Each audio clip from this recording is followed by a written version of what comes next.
Hiya, it's Zombies. Welcome back to another Warrior Cat Ultimate Edition video. Today I'm going to be sharing a few tips and tricks on how to get better at making morphs in Warrior Cat Ultimate Edition. Also, I was supposed to post the medicine video this week, but the script is taking longer than I thought it would, so I wasn't able to do that. But anyways, I hope you enjoy this video. It's something that I can throw together quickly, and I know it will still help a lot of you. And yeah, so if you have any video suggestions or anything else, you can leave them in the comments down below. Also, if this video sounds kind of scatterbrained, it's because I don't have a script for this video because it's mainly just me talking about making a morph. So I didn't feel like I need to write a script. Yeah, let's just get into the video because I'm yapping. First thing I want to say, paintbrush is your best friend and the slider is your best friend, especially if you're doing fades. So the first thing I'm talking about, obviously, is fades. Fades tend to really help the flow of your morph. And just like you don't even need to do multiple colors or fancy colors. You can just pick one color and make it go lighter or darker and just like make like a nice gradient across your cat. It's like helps out a lot of morphs and it makes it look less bland. Now, don't add fades on every morph because some morphs don't really need a fade, but fades definitely do help out your morphs a lot. And fades don't even have to be like straight up and down where the fade goes down the legs. You can do it fades into a different color. You can do the head is darker and it goes lighter as you go to the back of the cat, where it gets lighter as you go to the front of the cat. You can do different colored fades on each side of your cat, like the flippin' sun and moon cats you see that are like the yellow and blue or like gray or whatever. Fades can really be anything. I just think that they make like a huge difference when it comes to making your OC. Like my OC has a fade going from her back to her front. Or she did. I don't remember if she still has it now. Don't ask me why I don't remember this about my mom, but she has a fade on her, and it just helps out the flow of her design. And also, good things about fades is with lighter colors or darker colors, you can use those lighter or darker colors from the fades to add more details into your morph's body and face, and especially face, including like markings, because now you have all those different colors, and you've basically just created a gradient color palette for yourself to use on your morph. So I think fades are really useful when you're trying to make morphs, just because they make it flow a lot better and also just gives it a lot more detail than just simply doing one bland color or doing a bland color in an underbelly and pulling a Luna. Another thing to think about is just like how your palette works and just smaller details. For example, if your morph is more of a sandy or like brownish color like mine, you might want to use the cream colored whiskers. If your morph is brighter or lighter, you might want to use the white whiskers. Make sure your skin color looks good. You don't want a skin color that doesn't fit your morph because you want it to all be very cohesive and fit together really well. Your morph's supposed to look nice and pleasing, not colors thrown everywhere. Also, eye color is another really big thing. You want an eye color that looks really good with your morph. For example, with this morph on screen, blue eyes wouldn't really fit this morph that well. Just, the colors don't, they're not very coherent with each other. Like, maybe red or orange or brown eyes would look better, which is what I ended up going with. Eyes are another thing, like, depending on your eye shape, um, matching what you think the personality would fit. Like if you're making a fluffier, softer cat, then you might want to do bug eyes or just the normal eyes, I guess, or something like that. Just express their personality. I was gonna do grumpy eyes, but it didn't look right to me, so I went with the baggy lashes. Another thing is scars.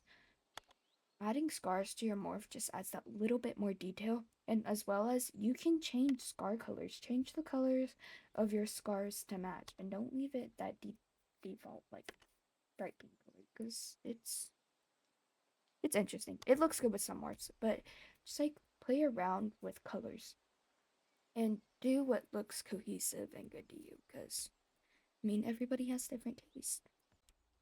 When adding patterns or markings to your morph, you typically want to choose to either start with the body or the head.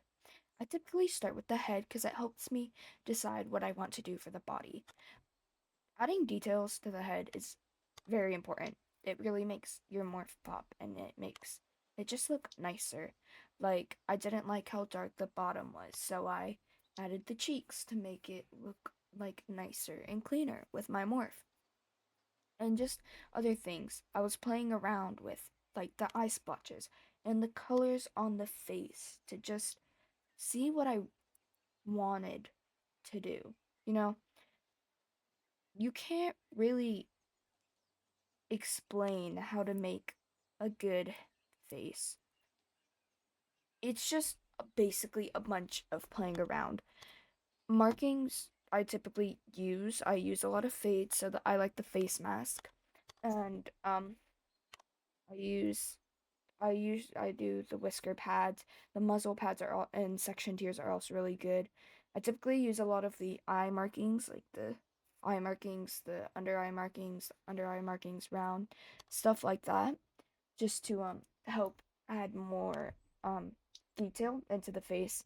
Obviously, you don't have to go all out on detail with your face, but I just prefer to have more detailed morphs. And it's okay if you want to have a plain morph and you don't want to add details to your face, or at least too many details. But it all just depends on the person. I also recommend adding nostrils to your morph just because it looks better, in my opinion. I don't know. It may not look better in your opinion. That's just me personally. Um, After you have kind of your head figured out, you're gonna want to move to your body and like probably want to match it up with the face. Like I did the eye spot, so I decided, okay, I'll do splotches. Or yeah, the splotches. So when you do things like the splotches, people typically use all the splotches. This is just specifically splotches, by the way. I'm talking about specifically the splotches. You don't want to overdo it, especially if you're only doing one color. I was just doing the same color as the eye and then doing a few over the body, and then doing the rest, just like making the rest the color of the body, just so it doesn't look too overdone. Because yes, you want your morph to look nice and you want it to have detail, but you don't want to overdo it, because then it can look really messy, if you know what I mean. Also, if you're going off a reference, maybe don't worry about too much detail unless the cat you're doing has a lot of detail, because more realistic, let's be honest here, the cats we make in WQ look a lot different from cats in real life. We do some crazy stuff up in here, but I mean, detail is very crucial, and just like planning out what looks good with this morph, what do I want, it's very important before you go into making a morph, you plan out what you want. I don't typically draw my morphs before I make them, but I plan it out in my head, like what looks good. Or when I'm deciding on a color palette, I'm like, okay, I feel like these markings would look good with this color palette, so I'm gonna aim for this. And if it doesn't, guess what? Good news. You can always change whatever you want. Anyways, I'm rambling about, I'm just rambling. But yeah, that's really markings for me. Markings can make or break your morph, if you know what I mean.